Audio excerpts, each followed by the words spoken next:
But these are sites that keep and verify government records on hospitals and healthcare centers.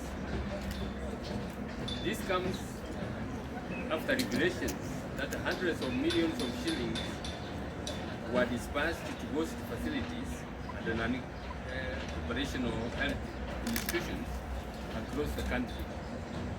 Prior to this, the Cabinet Secretary for Health had indicated to Kenyans that the ghost facilities were closed in May, yet there is evidence that they continued to receive public funds in June, July, and August.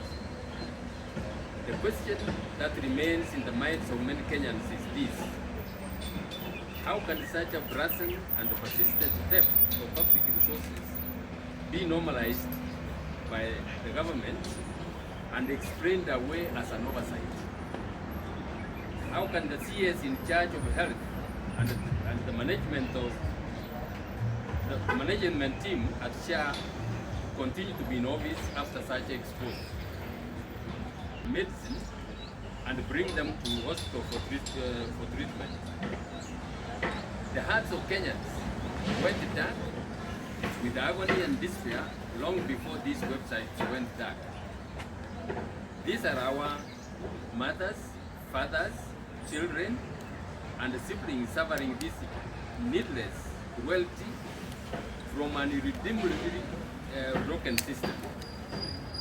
Our healthcare system, meant to be the backbone of our nation's well-being, is bleeding. We cannot continue to tolerate a system where taxpayers' money disappears into shadows while no one is held accountable. The Ministry of Health, alongside professional regulatory bodies, must be fully accountable for the unchecked roads under their watch. Those who have colluded to defraud Kenyans must also face the full force of the law. Whether they sit in the ministry, in the professional oversight bodies, more so the medical council, or within SHA itself, culpability should no longer hide behind titles or offices. Money lost must be recovered, and those responsible must be prosecuted and not protected. SHA, with its digitized system, must expose the fraudsters, and its board and management must themselves be held liable. This is not negotiable. If you cannot show where Kenyans are losing money, then you are a part of that problem.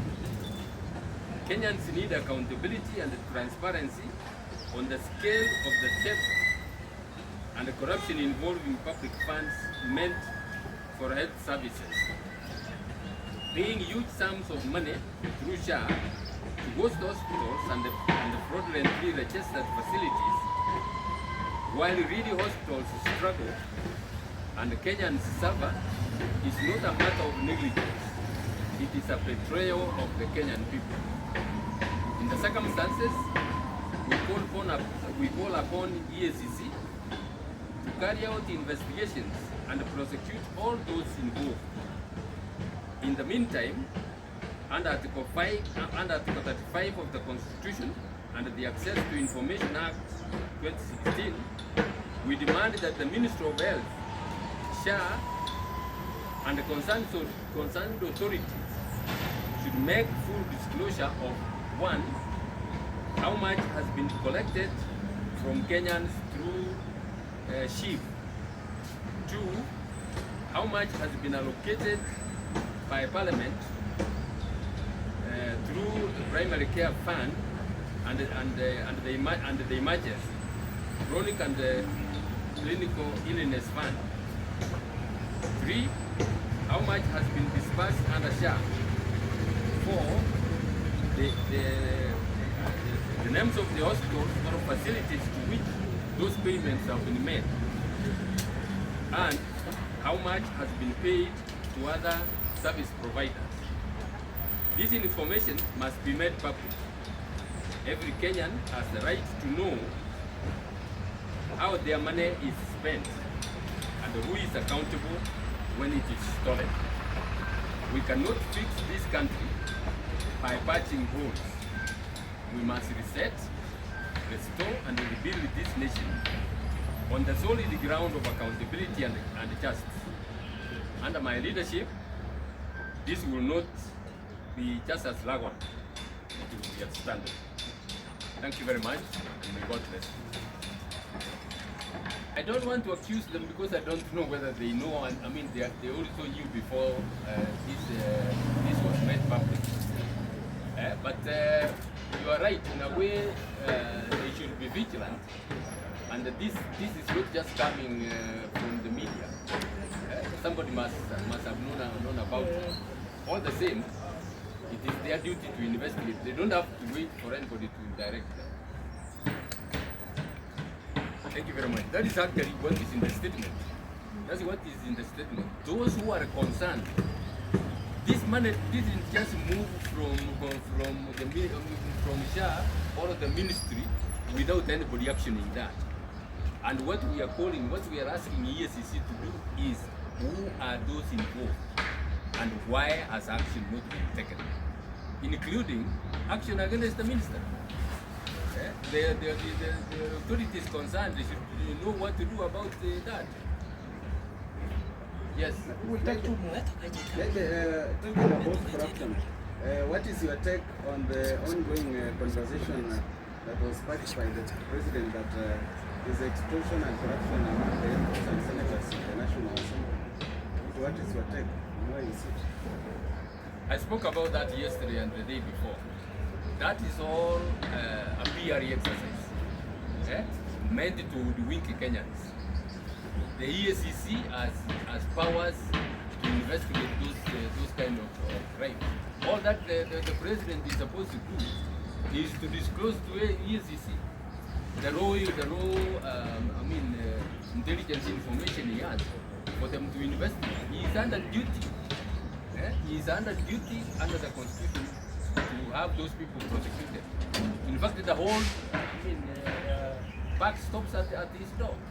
All these, SHA is something he has urged Kenyans to get into.